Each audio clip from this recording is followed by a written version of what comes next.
Hello, नमस्ते। कैसे आप सब? आज की हमारी कहानी है ऑपरेशन। शुरू करने से पहले please do subscribe my channel. चलिए दोस्तों, कहानी शुरू करते हैं। रजनी, रजनी, कहाँ है तू? ये क्या अनर्थ कर दिया तूने? बोलते बोलते जयंती जी घर के अंदर आई। फिर रजनी बोली, जी मम्मी जी कहिए। तब जयंती जी बोली, जी मम्मी जी की बच्ची, तुझे शर्म नहीं आई? फिर रजनी हैरानी से जयंती जी को देखने लगी।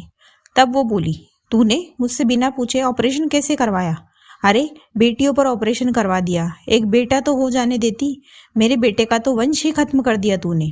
ये सब सुनते ही रजनी स्तब्ध रह गई। दरअसल रजनी जयंती जी के इकलौते बेटे रजत की पत्नी है। उनके रजत के अलावा 2 बेटियां और भी है, और अब रजत की भी 2 बेटियां हैं। और रजनी ने अपना ऑपरेशन करवाया है बिना जयंती जी को बताए। इसी बात से वो नाराज है। फिर रजनी सहमी हुई सी आवाज में बोली, मम्मी जी मुझे रजत ने ही कहा था। दरअसल रजनी 2 महीने पहले जब अपने मायके गई तब उसने अपना ऑपरेशन करवाया। ये बात उसे रजत ने ही कही थी, क्योंकि वो जानता था कि बताकर तो उसकी माँ रजनी को ऑपरेशन करवाने नहीं देंगी। इसीलिए रजत ने रजनी से बिना बताए ऑपरेशन करवाने को कहा। पर जब से रजनी ऑपरेशन करवा कर आई है तभी से वो रजत से बोल रही है कि मम्मी जी को बता दो, पर रजत ने बताया नहीं। और आज उनको ये बात बाहर से पता चली। दरअसल पड़ोस में रहने वाली लड़की कविता का ससुराल रजनी के मायके के पास ही है। आज वो अपने मायके आई थी और जयंती जी उसकी माँ से बातें कर रही थी। तभी कविता जयंती जी से बोली, अरे चाची, आपने तो भाभी का 2 लड़कियों पर ही ऑपरेशन करवा दिया। मेरी सास तो मुझे अगर लड़का ना होता तो ऑपरेशन करवाने ही नहीं देती। ये सुनते ही जयंती जी उल्टे पांव अपने घर लौट आई और आकर रजनी पर भड़क गई। फिर जयंती जी रजनी से बोली, तुम झूठ बोलती हो, मेरा बेटा ऐसा कर ही नहीं सकता। अब तुम देखो, मैं मेरे बेटे की दूसरी शादी करवाऊंगी। तुमसे तो बेटा जना नहीं गया, अब दूसरी बीवी ही मुझे पोते का सुख देगी। माँ, ये क्या बोल रही हो आप? ये आवाज रजत की थी, जिसे सुनकर जयंती जी चौंक गई।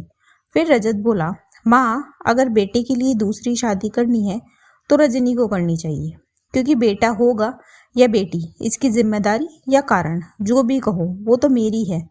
फिर रजनी भी बोली, मम्मी जी आजकल ऐसा कोई काम नहीं है जो लड़कियां नहीं कर सकती। आप क्यों हर समय पोता पोता करती रहती हो? तब जयंती जी बोली, हाँ, तेरी ये बेटियां तो पराए घर चली जाएगी। जब बुढ़ापे में कोई देखने वाला ना होगा ना तुमको, तब बोलना ये सब। फिर रजत बोला, अच्छा माँ, एक बात बताइए, आपकी सेवा कौन सा मैं कर रहा हूँ? आपकी सेवा भी तो रजनी ही करती है, वो आपका बेटा तो नहीं है। और इन सबसे पहले आप खुद भी तो एक महिला है। देखो माँ, तुम्हें बिना बताए ऑपरेशन करवाया, इसके लिए मैं माफ़ी चाहता हूँ। पर तुम ही बताओ माँ, अगर बताता तो तुम हाँ करती? नहीं ना? पर ऑपरेशन करवाना है या नहीं, और कब करवाना है, ये मेरी और रजनी की मर्जी है। हम दोनों को अब बच्चे नहीं चाहिए थे तो हमने ऑपरेशन करवा लिया। और मैंने ही कहा था रजनी को आपको बिना बताए ऑपरेशन करवाने को। अब ऑपरेशन हो चुका है, चाहे आपको सही लगे या नहीं, तो इसे मानने में ही सबकी भलाई है। बोलकर रजत अपने कमरे में चला गया और रजनी भी किचन में जाकर अपना काम करने लगी।